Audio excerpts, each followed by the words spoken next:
afternoon here, South Florida Garden Girl. Just bringing you back to the garden for a little update on how things are flourishing here.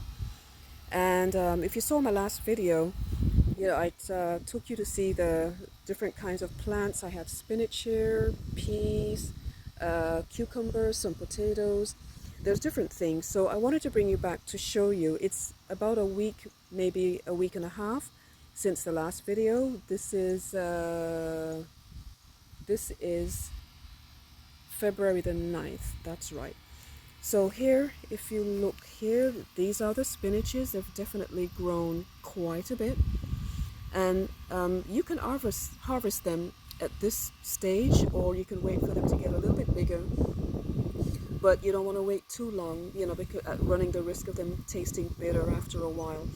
But all you have to do is just cut, leave the center leaves alone and just cut the outer leaves so that, the plant will have some leaves to continue photosynthesizing.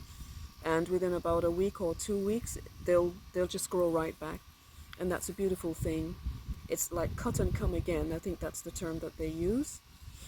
And if you come over here, these are the potato plants that were planted on January the 21st. And look, they're up already, those little green shoots there. And what will happen, I'll wait for them to get a little bit higher, maybe 3 or 4 inches higher, and then I'll hill them. What that means is I will add some more soil up to the top of the leaves, but leave the leaves sticking out and allow them to grow another couple of inches, and then put more earth again until it comes all the way up to the container and I can't put any more. That's called hilling. And what will happen is that the potatoes will grow from the tubers that come from the stalk, and the potatoes will develop along the stalk under the earth. And over here, these are the radishes, and they're coming up quite nicely. Yep. And over here, I have beetroots. They're still pretty young, in another 2 weeks, they'll look quite different. We'll see how tall they'll get. If there's overcrowding in here, I may have to take some of them out to allow them more space. I think I planted them too close together. And here are my marigolds, which are good. They attract bees and butterflies.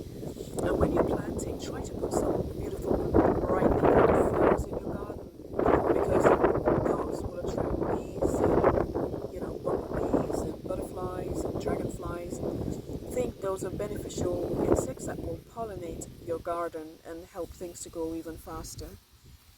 Over here, I have the latest or the last spinaches that I planted, and here's another one in this bucket here. And these are the tomatoes, and already they've gotten significantly bigger. They'll start to turn red soon. And here's some more on the side here. And over on this side, yeah, and there's still some more flowers. Not too many, just a few still left. That's great. And over here, this is a tomato plant. I transplanted it from one of the tomato plants that I'd grown in the little plastic cups indoors under the grow lights. Well, I planted this one on the 2nd of February, and look, I transplanted it out here, and it's doing very well. It's nice, it's green, it's healthy.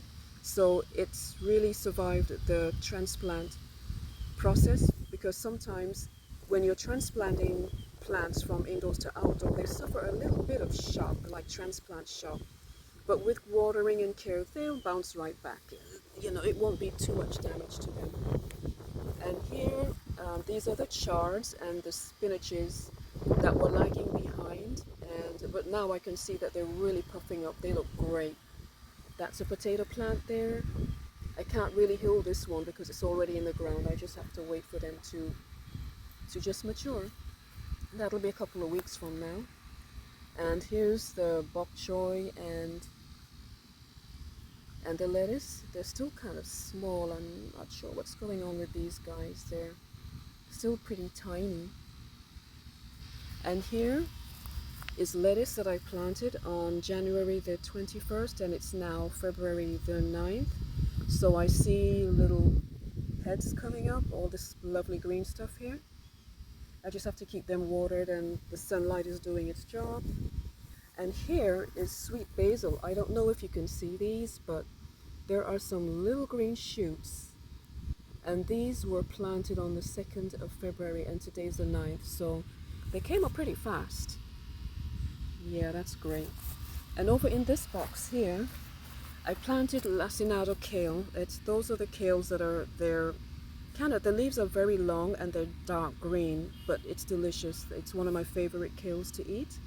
And I did this also on the 2nd of February. And look, I don't know if you can see this. There's some little green, but they're very small, green shoots coming up.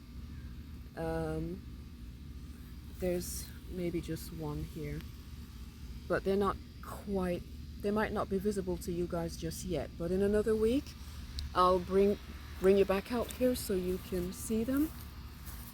And in these grow bags here, I have some squash, not up yet. And this one has carrots, but it's way too soon for any activity in those. Over in this garden bed, these are the cucumbers. As you can see, they're coming along very nicely. And remember those trellises that I told you about when the cucumbers are a bit bigger? And the beans too, here are your beans. I'm gonna have to get trellises out here. I have a few that I had from my old gardening projects. I may have to get some more, but they're not ready for that yet. And this is another tomato plant that I planted indoors. I just put that one out here maybe 3 days ago. It's looking a little bit yellow, but it'll pick up. I'm not worried about it. And so this is the update on the garden. It's coming along nice. I'm very happy, very pleased. And that's it for now. You know, I'll bring you back again when things have changed and shifted again, which they will. So thanks for watching, and try something, try your hand at it, don't be afraid. You know, it's once you've done it and you've figured out that yes, this is doable, I think you'll enjoy it. So go ahead and put something in the ground, or in a grow bag, or in a pot, or in a tote bag. Whatever you find to put it in, just plant some seeds. So until next time, bye bye, and I'll see you again. Have a good one.